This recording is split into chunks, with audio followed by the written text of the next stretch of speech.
السلام عليكم ورحمة الله وبركاته. أنا عمرو عطلة، وفي الفيديو دوت هنحل التاسك بتاع الفيديو السابع.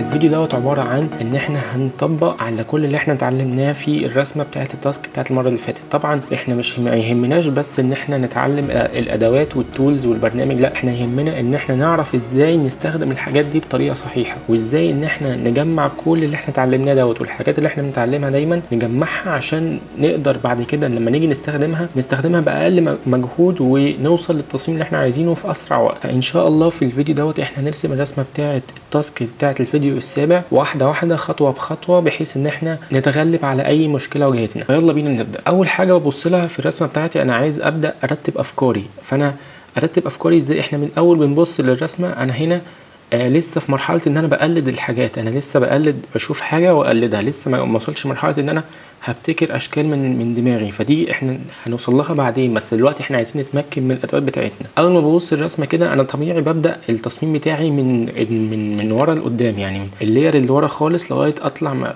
اللير اللي فوق اول حاجه خالص. فانا ببص ليها كده، انا محتاج في الاول خالص دايره، وبعد كده مربعين، بعد كده بوليجون تول، بعد كده المثلثات ديت، بعد كده دايره ودايره كمان ودايره وشويه خطوط والكاس ده والزخرفه دي. طبعا فتعال نخش الاول. احنا هنا محتاجين مقاس التصميم بتاعنا حاجه مربع، فتعال نجيب البرنامج ونفتح فايل نيو، احط اي مقاس مربع. فمثلا انا هشتغل على 800 بكسلز عرض و800 ارتفاع، ريزولوشن 72 RGB كلر، بتكه اوكي.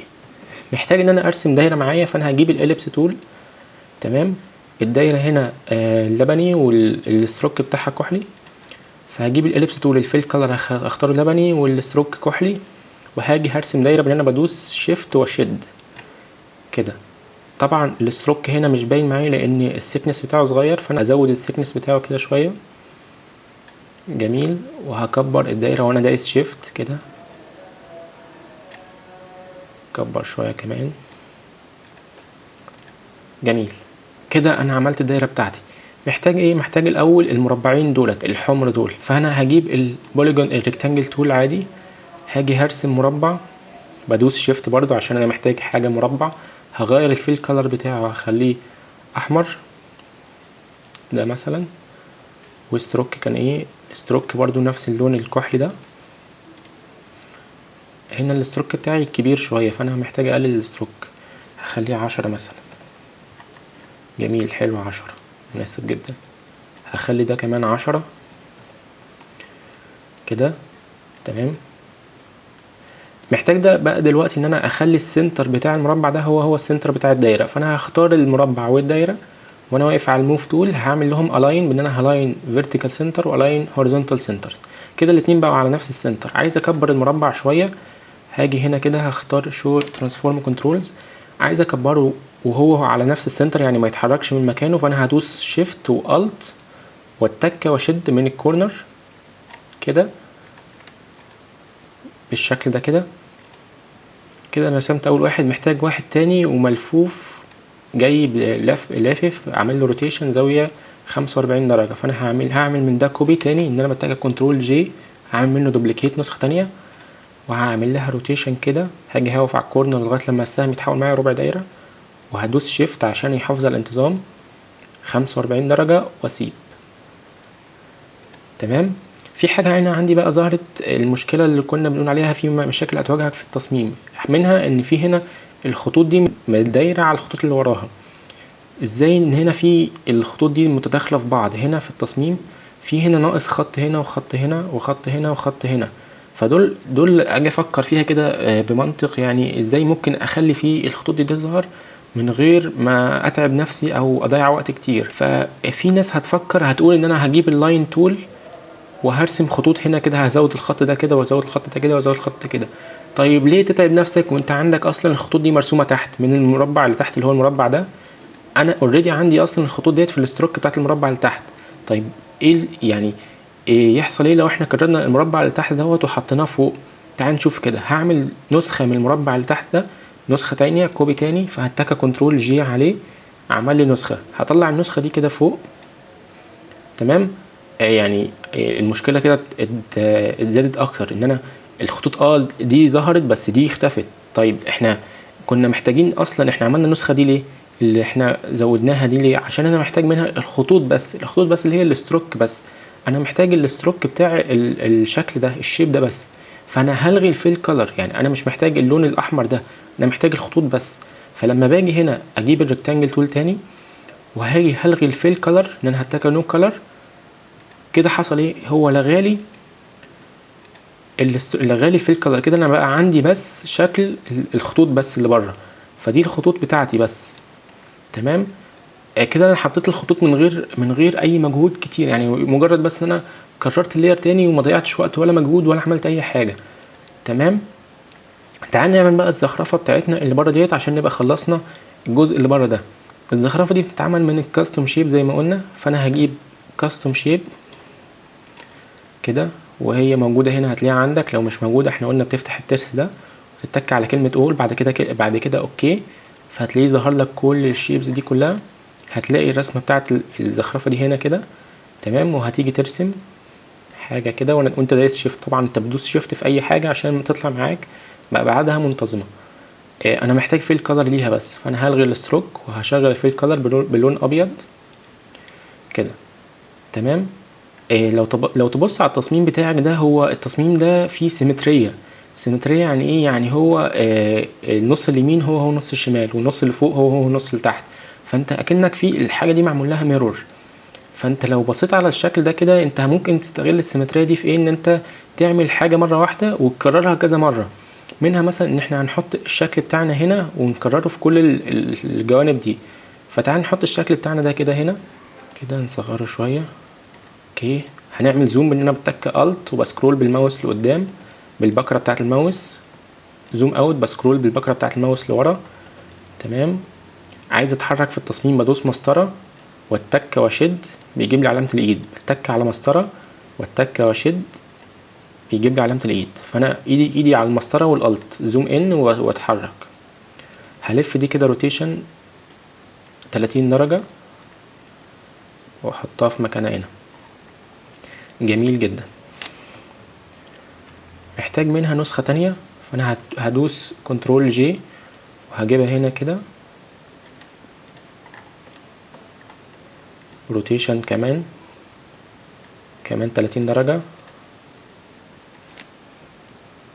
تمام. جميل جدا. كمان كوبي اللي انا عملتها دي ان انا دوست الت وشديت اللير على طول، فعمل لي دوبليكيت، عمل لي نسخة منها وحركها مرة واحدة. هلف هنا دي كده 60 درجة الشكل ده كده. انا ماشي تمام. هجيب دي كده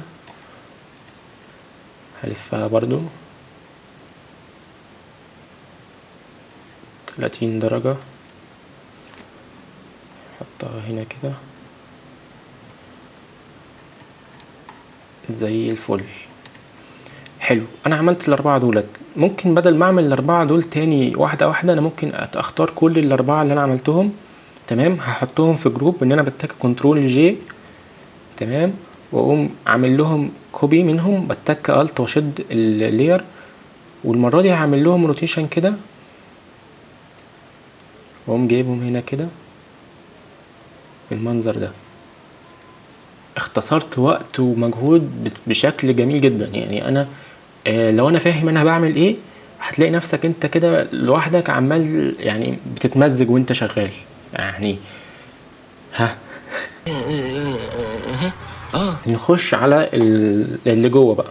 فهنا محتاج شكل البوليجون ده. البوليجون ده عبارة عن 1 2 3 احنا بدأنا منين؟ من هنا 1 2 3 4 5 6 7 8 اضلاع. فانا هجيب البوليجون تول كده 8 سايدز، خليها 8، وهقوم راسم الشكل المضلع ده كده. جميل. هخلي لونه اصفر، بس اصفر مش غامق قوي كده. ممكن افتح البلاتة بتاعت الالوان دي كده وهخلي اللون اصفر مطفي شوية. اوكي. وستروك ده احنا الستروك خليناه 10 بس، 10 10 كبير، فانا ممكن اقلل الستروك ده شوية، اخليه مثلا 7 عشان انا بحب رقم 7.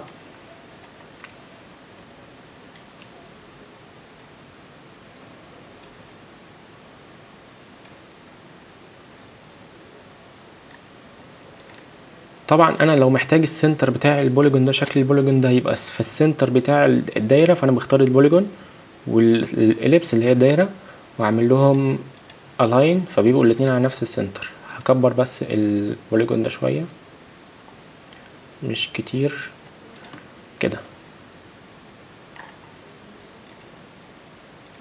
محتاج اصغره. في حاجة مهمة هنا، البوليجون لو تاخدوا بالكوا الستروك مش مظبوط فيه، في حاجة بايظة. الالاين انا محتاجه يبقى اوتسايد ذا شيب عشان يبقى مظبوط معايا. انا كنت حاسس ان في مشكلة، كنت حاسس ازاي؟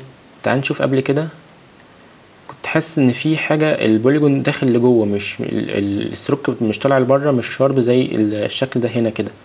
فانا كنت حاسس ان في حاجة كسر هنا مش مظبوطة. فانت مع الخبرة هتلاقي نفسك كده عينك متعودة على الشكل ازاي. فانا هخلي الستروك او السايز شيب زي الفل كده، ونصغر شوية. اوكي، جميل جميل جميل، قول لي ان هو جميل. تعال نكمل. محتاج بقى ايه؟ بص هنا الحته دي بقى ايه حلوه قوي، يعني هتعجبك جدا. المثلثات ديت احنا قلنا ممكن تعملها بالبوليجون ونتخلي السايز بتاعتك 3. طب احنا ممكن نعمل حاجه حلوه قوي بقى، حاجه جديده بقى. البوليجون ديت فيها خاصيه حلوه قوي. تعال نعمل كده كريت نيو لاير. تعالى نجيب السايدز ديت. تعالى بقى المره دي بص، ده هنا عندي كام سايد؟ 1 2 3 4 5 6 7 8، برضو 8 هم السايدز. تمام. جنب السايدز في علامه الترس. علامه الترس دي بيبقى لما بتك عليها بتلاقي في اوبشن اسمه ستار. انت ممكن ترسم شكل مضلع على شكل نجمه. فانا لما بفعل ستار ديت بلاقي عندي الشكل اللي برسمه بيبقى شكل نجمي اكتر. فانا كده يعني عملت الشكل من المثلثات اللي انا محتاجها في الرسمه هنا من شيب واحد، من رسمه واحده.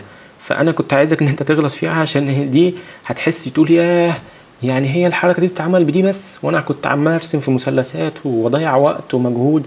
شفت بقى الموضوع سهل ازاي؟ بس هي الفكره ان انت تقعد تخبط وتجرب حاجات كتيره. تعال نكبر بس الستار كده شويه.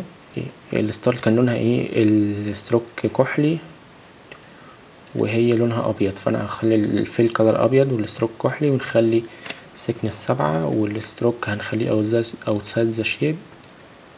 مغيرناش دي 7 كده. انتر. نصغره شوية، حلوين كده.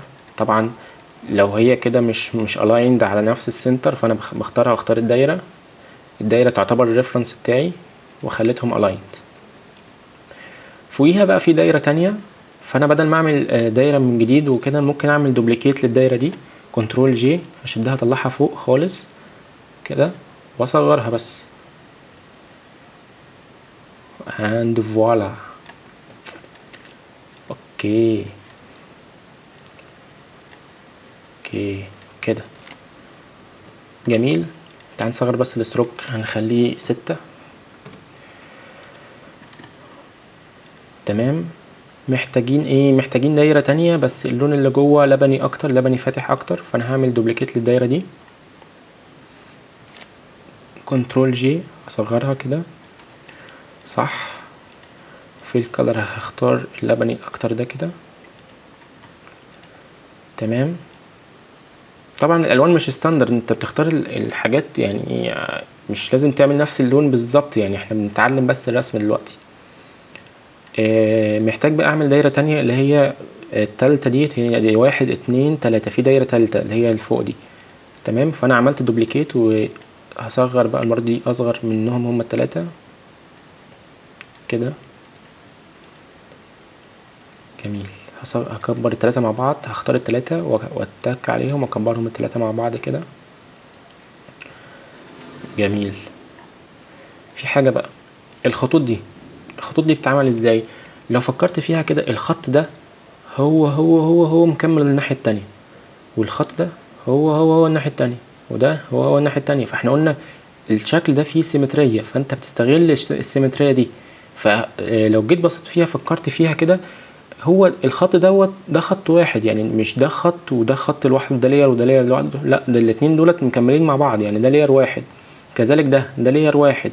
فانت هترسم هنا الليرات ديت كلها يعني نصهم، وهتحط فوقيهم الدايره ديت، فهتبان ان هما متقطعين كده. تعال نشوف ازاي. اول حاجه انا خفيت الدايره ديت عشان نشوف عمليا. المره دي هنجيب اللاين تول، جميل، وهرسم خط كده. السكنس بتاعه كبير، انا كنت عامله كبير، هخليه مثلا 4 وانتر. اوكي كده صغير شويه، هخليه 6. ده حلو ده، تمام. وهلغي الستروك. الفيل كلر محتاجه ان هو يبقى اللبني بتاعي. في حاجه مهمه، انت لما بتيجي تختار الكلر هنا كده، لما بتيجي تفتح الباليته بتاعت الالوان بتاعتك كده، لو جيت وقفت على اي حته في التصميم هتلاقي فيه علامه القطره دي، السحاحه دي معناها بيقول لك ان انت ممكن تاخد اي لون من التصميم بتاعك. فانا هاخد اللون الكحل ده. الاداه دي اسمها اي دروبر تول، احنا لسه يعني هنجيلها، بس انت كده فهمت المعنى منها. يعني هي بتاخد اللون من اي حته في التصميم بتاعك. فانا لما بتك على لون الكحل ده كده، هو بلاقيه يختاره هنا لوحده. كذلك لو اتكيت على الاصفر بيختار لي هنا درجه اللون الاصفر ديت بالظبط. اي لون بتك عليه بيقوم مختاره لي اسهل من انا كده. انا بسحب اللون من التصميم زي القطره، فكره القطره كده. انا محتاج ديت تبقى الاين على نفس السنتر، فانا هختارها واختار الدايره الاصليه بتاعتي واعمل لهم الاين هوريزونتال سنترز كده، تمام. محتاج بقى ايه؟ دوبليكيت نسخه منها وروتيشن، نسخه كمان وروتيشن، نسخه كمان وروتيشن، نسخه كمان وروتيشن. فتعال نشوف العمليه دي بسرعه جدا. فانا هعمل دوبليكيت كنترول جي، وهلف روتيشن 30 درجه، جميل. كمان كنترول جي، او ان انا ممكن اختار الاتنين مع بعض كده، كنترول جي كده. انا عملت دوبليكيت للاتنين دول، الخطين دول مع بعض، وهعمل لهم روتيشن هما الاتنين مع بعض كده. انا وفرت وقت كده. هنا فاضل لي ناقص لي 2 بس، هنا خطين هنا بس اللي هما شبه دولت او دولت. فانا مثلا هاخد اخر خطين اللي هو ده وده، واعمل لهم كنترول جي تاني والفهم، وبكده انا خلصت التصميم بتاعي. انا بلف على نفس السنتر، فهم كده كلهم على نفس السنتر. لو مثلا ضربت منك حاجه كده وحاجه كده وحاجه كده وحاجه كده، وعايز ترصهم تاني كلهم على نفس السنتر، فانت بتختار كل الخطوط كل اللي هي موجوده عندك في الشكل دوت اللي هم مكونين الجزء ده، تمام.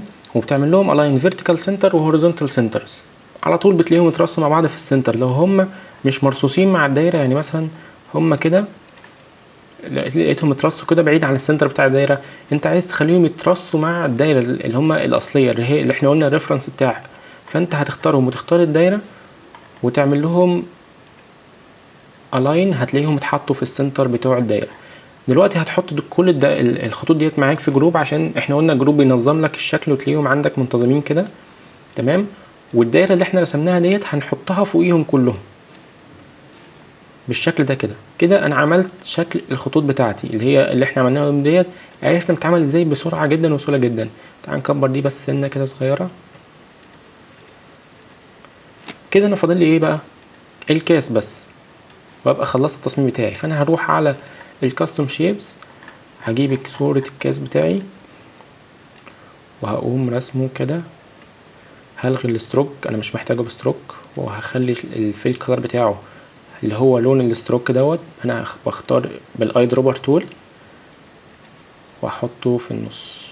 طبعا هنا لو عايز تغير لون اي حاجه فانت هتروح عليها وتغير الفيل كلر او الستروك كلر. فانت هنا معاك حريه الاختيار في اي لون من دولت على حسب ذوقك. بس وكده نكون وصلنا لنهايه الفيديو دوت. طبعا احنا هنا طبقنا حاجات اللي احنا اتعلمناها كلها، وطبعا عرفنا ازاي نفكر في التصميم واحده واحده. ودي حاجه مهمه جدا، ان انت مش بس تتعلم الادوات، انت عايز كمان تتعلم ازاي تفكر في التصميم وازاي تبدا التصميم بتاعك. اتمنى ان انتوا تعملوا التصميم دوت وتجربوه بايديكم واحده واحده زي ما احنا جربناه كده، على انك هتستفيد جدا، واضمن لك ان انت هتستفيد جدا وهتكون مبسوط جدا بعد ما تخلصوا. اوعى تكون لسه ما عملتش اشتراك في القناه، اوعى الزرار الاحمر اللي تحت دوس عليه يا راجل، لسه دوس يا معلم دوس. تصدق انها فكره ظريفه جدا. اشوفكم في الفيديو الجاي. انا عمرو عطله، والسلام عليكم ورحمه الله وبركاته.